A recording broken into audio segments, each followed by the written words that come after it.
Hello everyone, and welcome back to Translationborne, where we talk about translation, Bloodborne, and the translation of Bloodborne, starting this time with some Saint's Blood. Blood of Adeline. The blood alms of Adeline, patient of the experiment ward. In addition to HP recovery, continuously recover HP for a certain amount of time. Adeline was originally a holy woman of blood, and had the church's adjustments applied so she would harbor superior blood. That was likely one of the significant cases. As usual, there are a number of intriguing translation choices to be found in this description, but perhaps the most striking disparity between literal and official lines lies in the final sentence, so that's what I'm going to focus on. There are actually quite a few translation choices at work here, some of which are fairly standard and others of which are less straightforward, though both end up contributing significantly to why the wording seems so different. To begin with one of the more standard moves then, let's consider the very first word of the Japanese. As we've seen, there are a lot of item descriptions in Bloodborne that make use of the literal term for that to stand in for some other reference, including the item name. This is a stylistic element of the Japanese text, but it often comes across as unnatural in English. The typical solution, as we see here, is to find whatever the reference is in Japanese and make it explicit in the translation. This can lead to the erasure of a certain amount of ambiguity, but the intended meaning here seems clear enough. It pretty much has to be Adeline's case that's being referred to, so the translator's decision to open with this, rather than awkwardly reproducing the Japanese word for that, strikes me as a good application of the solution I mentioned earlier, even if the sentence needs to be reworded for it to work. After all, it's not so much the words that matter in a translation as much as the meaning, and it's best to express that meaning naturally. With that in mind then, let's turn to a particular implication that the official translation captures which my more literal version does not. Namely, the idea that Adeline's case is a rare one. It's hard to see from looking at the individual words, but the fact that the Japanese takes the time to identify this as a single case that turned out well strongly implies that this is an unusual result. In English, it'd be like saying, that's one successful experiment. As a result, the way the official translation makes this clear with the phrase, one of the few, strikes me as another choice in line with the change to the word that, though again, the form of the sentence is changing. But there are two choices made for this sentence that involve a more noticeable shift away from the Japanese. These consist in the move from the literal word significant to the official favorable, and in the removal of the speculative tone lent to the Japanese by the final word daro. Unlike the previous two translation choices, these changes aren't motivated by clarity, though the conventions of good English style may have something to do with the removal of the speculative framing. Still, I don't think that's the entirety of the explanation. I actually suspect these two changes are related. Essentially, my theory is that because the Japanese term significant implies a specific purpose, the speculative tone is more of a necessity. After all, if we knew that Adeline's case was significant, we may have a stronger idea of what that means. Instead, the official English makes the less bold claim that Adeline's case was favorable, but it's able to state this without question. Crucially though, I don't think there's much difference between these wordings when we consider their effect as a whole. What does it mean, for instance, that the result was favorable? And who was this case favorable for? Presumably, that would be the church, not Adeline, and in that case, we're left with the basic understanding that her treatment served the church in a way that they see as good but isn't entirely clear. To me, that sounds a lot like knowing Adeline's case may have been a significant one. So in the end, the understanding a player comes away with from each version of this line strikes me as pretty similar, and in terms of their impact on the disparity between the literal and official versions, all four of these choices play fairly equal roles. But since we've used up the blood Adeline gave us earlier, let's see if she'll give us some more. Oh, there you are. How did you find my blood? A touch more? Should it please you? That's what I was hoping you'd say. Hey, can I get a second vial? That would be a lot more convenient. Oh, hello again. I'm very sorry, as I was a blood saint. I cannot break the tenets of the church, even for you. Once you've run dry of blood, come visit me again.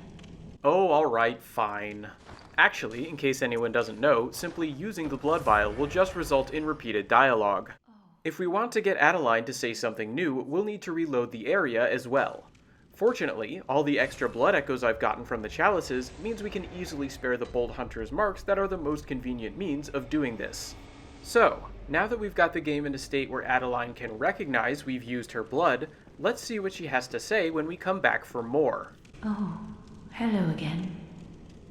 Did my blood ease your hardship? Then do have more.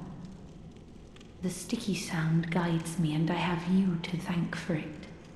Okay, but what if I don't want your blood? Oh, nothing happens. Alright, so I'll say yes this time, and maybe you'll have some more to say. Lady Maria never approved, but I am proud to have been a blood saint. Okay, so what happens if I come back again? Hello? Hello? Is anyone there? Please, somebody, I need help. I'm trying, but I'm afraid the sound is fading.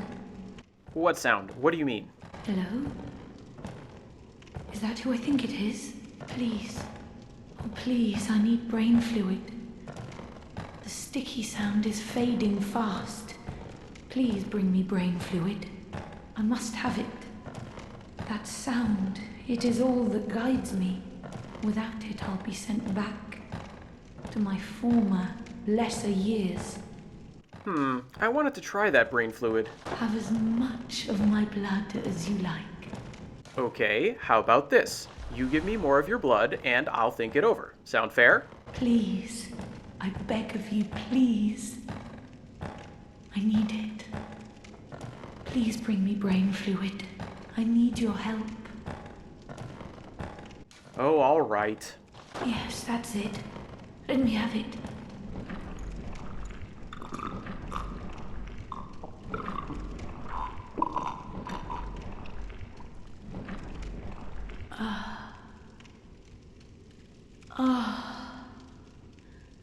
I can hear it. Yes. The sound that guides me. Thank you. Thank you so much. You have saved me. Take this charm. Lady Maria gave it to me, but it is all I can offer, other than my own blood. Thanks, I'll take it. Anything else I can do? Please, do not abandon me. I promise to do good. Well, that's a little creepy. Are you feeling okay? Oh, hello. Do you hear that? The sticky sound, as clear as day. Slip, slop, drip, drop, slip, slop. How extraordinary. Do you think that water drips even down deep below at the bottom of the sea? Can you hear it?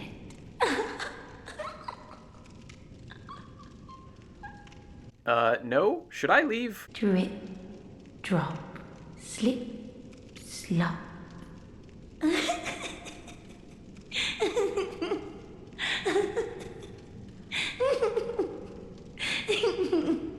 Right, I'll just leave you to yourself then. While I do that, though, I want to reflect on the translation of the lengthy set of dialogues we just heard. And since we've got so much material to consider at once, I want to start by pointing out a technique best observed in just these circumstances. Sometimes, rather than translate something directly, it's best to rely on the broader context to get across an idea instead. For a good example of how this can work, let's look back at the line I literally translated as, "That sound, which I finally managed to hear, is about to disappear." The official translation never explicitly mentions the information that the sticky sound Adeline wants to keep hearing is one that she's finally been able to hear. But even so, I don't think this information will come as a surprise to anyone who hears it. That's because the surrounding context is so strong that I would argue the idea comes through anyway.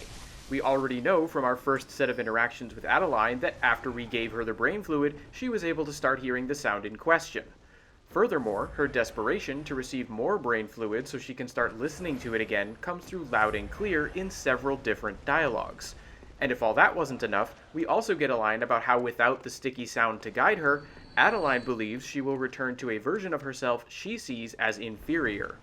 If we put all this together, we can see that she's desperate to avoid a regression to the state in which she can't hear the sound the brain fluid allows her to hear.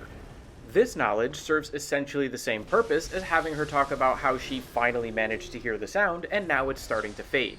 The only difference is that the latter implies more effort on her part.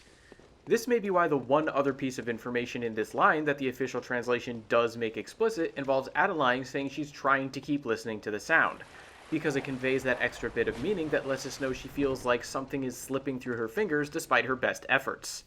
Ultimately, then, the translators are able to convey all the relevant information of the Japanese without having to rely on a somewhat awkward direct statement. Again, I think this is a great example of how sometimes the best approach is not to translate something directly, but to work it into a larger context. Of course, this tends to work best with concepts that are more easily abstractable, such as when the honorifics common in Japanese speech get represented by more or less polite speech in English rather than left untranslated.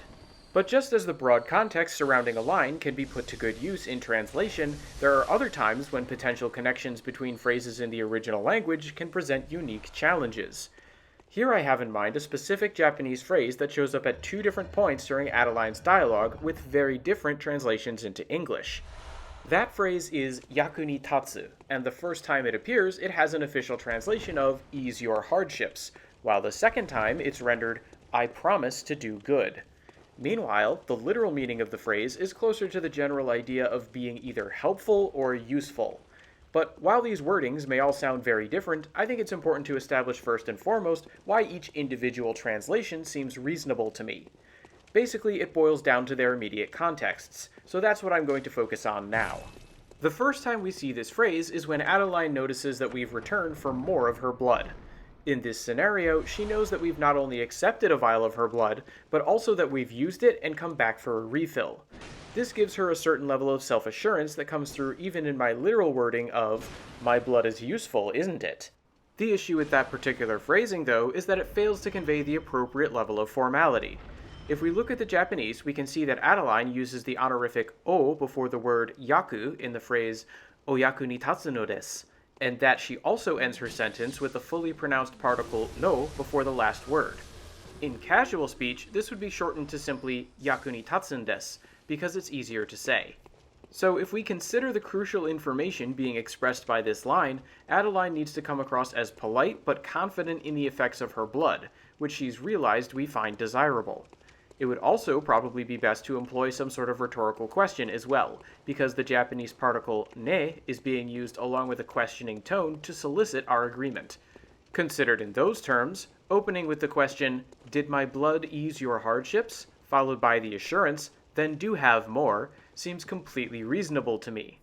The opening line is in the form of a question, but it's clear from the way she continues to speak that Adeline has no doubt the answer is yes.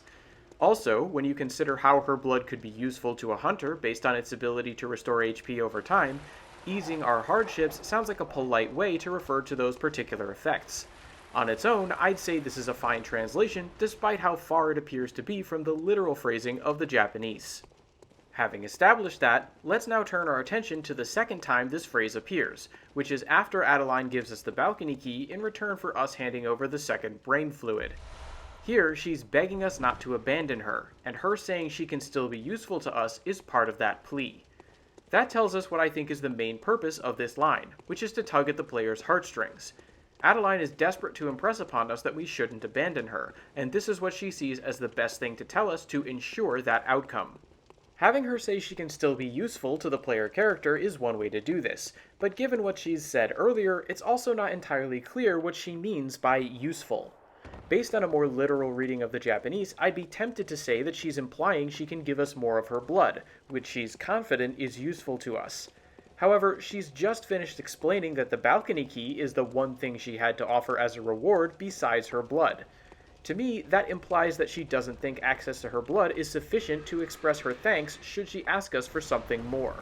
If that's true, then perhaps it's better to treat this as more of a vague assurance on Adeline's part that she can still do things for us that we'll appreciate, and in that case, translating the line as, "I promise to do good," makes sense. And remember, the phrase yaku ni tatsu does have a more general sense of being helpful in addition to the idea of usefulness that I brought up when considering my interpretation of the line earlier. If that helpful meaning was the intended one, then the change to an assurance of good behavior only seems more fitting. Finally, it is perhaps also worth considering that after Adeline says this specific line, she starts to sound like she's losing her grip on reality. Granted, these ravings are technically part of another set of interactions, but it's still possible that this line is intended to set up her transition to a less sane state. That would also help make sense of the odd, whispered way the line is delivered. In any case, this potential transition to madness, in combination with all the other considerations I mentioned earlier, means that once again, I would say that despite the seeming leap away from the literal phrasing, the official wording makes a lot of sense. But now that we've looked at why these changes work in their immediate contexts, let me return to why taking a broader perspective of the Japanese complicates how I feel about them. Basically, I feel like something is lost in de-emphasizing Adeline's appeal to her own utility. If we interpret the phrase yakunitatsu as a reference to being useful both times, I think this is easier to see. Something about the way Adeline goes from speaking with confidence about how useful she knows her blood must be, to making a desperate appeal that she can still be useful to us so that we won't abandon her, implies to me that she sees her own value as purely instrumental. As far as I'm concerned, this would make her situation all the sadder, because, as we know, she's basically been a test subject all her life, from when the church experimented with her blood so they could make her a blood saint, to when they experimented with her consciousness by giving her brain fluid. Now, it's not impossible to get this sense from the official translation, since, after all, every exchange we have with Adeline is highly transactional. But at least in my own case, this was something that didn't really strike me until I was looking at the Japanese. As a result, I think it makes for a good example of how even understandable changes for the immediate context of a few lines can come with potential drawbacks when viewed as a larger whole. But not every interesting translation choice from this set of dialogues requires that we take Adeline's state of mind into consideration. For instance, I'm intrigued by the word used to describe the sound that Adeline is so desperate to hear. In Japanese, this is the past tense of the verb for to get wet or to take on moisture, so in my more literal version I've used the adjective damp, but the official translation opts for sticky. I can think of two reasons this might be the case, with the first of them coming down to the oddness of the Japanese. I don't know about you, but I find it difficult to imagine a sound becoming damp in a practical sense. There are sounds that I might associate with wetness, but the literal Japanese seems to point instead towards a sound that has itself become damp. When I think of a sound being sticky, though, I can imagine that as something that's hard to get out of my head, even as it calls to mind a sort of oozing, viscous sound often associated with things that are wet. In other words, simply on a descriptive level, I think sticky works better as a potentially understandable yet still strange way to talk about a sound that also conveys the appropriate idea of wetness. The second reason I suspect the word sticky might have been preferred relates to the name of a rune we've yet to acquire. And while I don't want to talk about things too much out of order, I think it's worth mentioning here that this sound could be uniquely meant in English to call to mind the movement of nutritious sap through a plant. If so, that would be all the more reason to move away from the more literal approach of damp. However, that's a point I'll need to elaborate more on later. In the meantime, if we're curious about what this sound might actually be like, we don't have to rely purely on the vague description of this noise, because several of Adeline's later dialogues involve her repeating the sound she's hearing through onomatopoeia. In Japanese, this is chorori, which is used to represent the sound of trickling. The official English renders this drip, drop, slip, slop most of the time.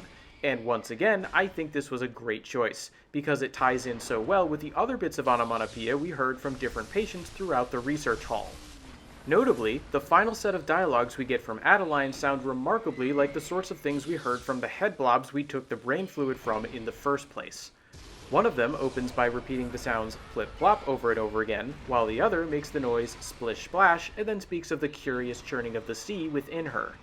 Now we have Adeline with her own aquatic set of sounds questioning us about water dripping down at the bottom of the sea.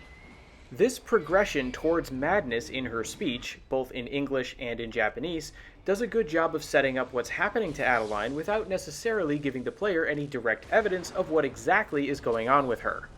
By consuming the brain fluid of the other patients, her consciousness has expanded, and she's become more like them. Also, these recurring onomatopoeia relating to water, in combination with the description of a sticky sound Adeline identifies as her guide, let us know that she's probably perceiving the influence of the same great one that we've been speculating the other patients have reached out to as well.